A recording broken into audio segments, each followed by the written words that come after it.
نے کچھ گفتگو نہ فرمائی تھی کہ حضرت ذوالجلالین رضی اللہ صحابی پاس کھڑے تھے، فوراً آگے بڑھے اور فرمانے لگے میں گواہ۔ اب بجائے اس کے کہ وہ دوسرا بریک کرنے کا مطالبہ کرنے والا کہے کہ تو کہاں سے نکل آیا، آپ نے فرمایا کہ ذوالجلالین پیچھے ہٹ، تو گواہی نہیں دے سکتا، تو موجود ہی نہیں تھا، تو کیسے گواہ بن سکتا؟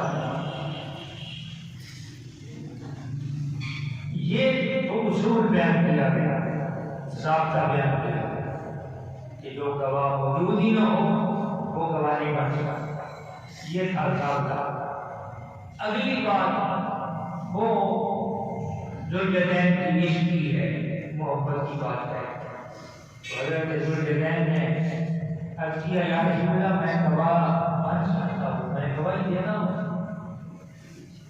آپ نے فرمایا تو کیسے گواہی دیتا ہے جبکہ تم منہ کے پر نہیں ہے؟ تو ذوالجلالین نے عرض کی یا رسول اللہ آپ نے فرمایا ہے جنت ہے، ہم نے دیکھی ہے، ہمارے باپ دادوں نے بھی دیکھی۔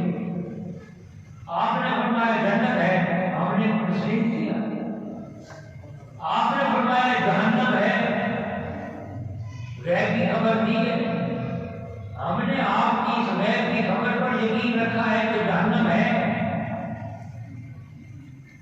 آپ نے فرمایا کہ فرشتے ہیں، جبرائیل، میکائیل، اسرافیل، عزرائیل ہیں، ہم نے کب دیکھے ہیں، ہمیں کیا معلوم ہے؟ آپ نے فرمایا ہے، ہم نے تسلیم کیا ہے۔ آپ نے 1,24,000 پیغمبروں کے تذکرے فرمائے ہیں، ہم نے نہ ہمارے باپ دادوں نے بھی نہیں دیکھے۔ آپ نے فرمایا ہے وہ ہیں، تھے، آئے، گزر گئے، ہم نے تسلیم کیا ہے۔ آپ نے فرمایا ہے قبر میں عذاب بھی ہوتا ہے، جزا بھی ہوتی ہے، جنت کا باغ بھی بنتا ہے، جہنم کا گڑھا بھی بنتا ہے، ہم نے کب دیکھا ہے، ہم نے وہ بھی تسلیم کیا ہے۔ آپ نے فرمایا ہے کرام کاتبین بیٹھے ہوئے ہیں، ہمیں کیا معلوم ہے؟ آپ نے فرمایا ہے، ہم نے اس کو بھی تسلیم کیا ہے۔ حتیٰ کہ آپ نے فرمایا ہے کل قیامت قائم ہوگی، ہم نے کب دیکھی ہے قیامت کو؟ آپ کے ہی بات پر ہم نے یقین کیا ہے کہ قیامت ہے۔ آپ نے فرمایا ہے کہ اللہ ہے، ہم نے کب دیکھا ہے اللہ کو کہ کیسے ہے، کہاں ہے، کیا شان ہے اس کی، کیا حالت ہے اس کی۔ آپ نے بتایا ہے کہ وہ ہے اور اس شان کا مالک ہے، ہم نے اس کو بھی تسلیم کیا ہے، اس کی شانوں کو بھی تسلیم کیا ہے۔ یا رسول اللہ جب آپ کی اتنی باتوں کو ہم تسلیم کر رہے ہیں تو یہ چند پیسوں کے معاملے کی جب بات آئے تو ہم کیسے نہیں مانیں؟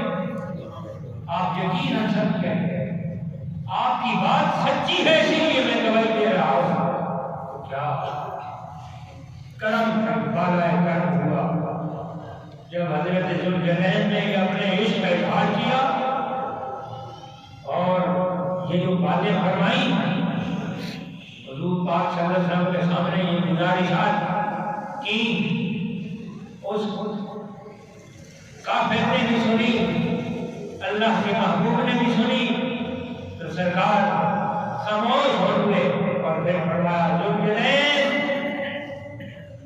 تو نے سچ کہا ہے، صحیح کہا ہے، درست کہا ہے، سن اب میری شریعت سے اعلان بھی پالے کہ سارے جہان میں ہر معاملے میں گواہ دو ہوں گے۔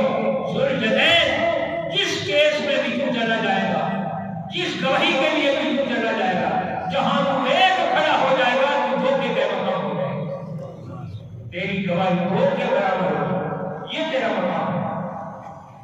اب اللہ کے محبوب شریعت بنانے والے ہیں، قانون ساز ہیں، اس میں ترمیم کرنے کے مجال ہیں، آپ کو اختیار ہے، آپ مالک کو مختار ہے۔ ذوالجلالین ایک ہوگا گواہی کے لیے تو وہ دو سمجھے جائیں گے، ایک گواہ دو کتنے مقام ہو جائے گا؟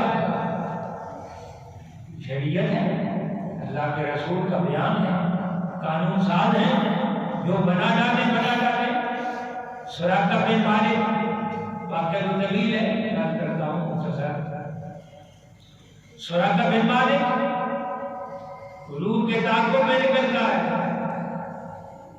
سر قلم کرنے کے لیے نکلتا ہے، قریب آیا تو گھوڑا زمین میں دھنس گیا۔ ابو بکر نے عرض کی یا رسول اللہ، یہ سراقہ بن مالک تلوار لے کے آ رہا ہے، نجی تلوار ہے۔ آپ نے فرمایا آنے دو سراقہ بن مالک۔ بالکل قریب آیا، اب قریب تھا کہ وہ اللہ کے نبی پر وار کرتا۔ اس نے جب گھوڑے کو ایڑی لگائی نا، گھوڑا زمین میں دھنس گیا۔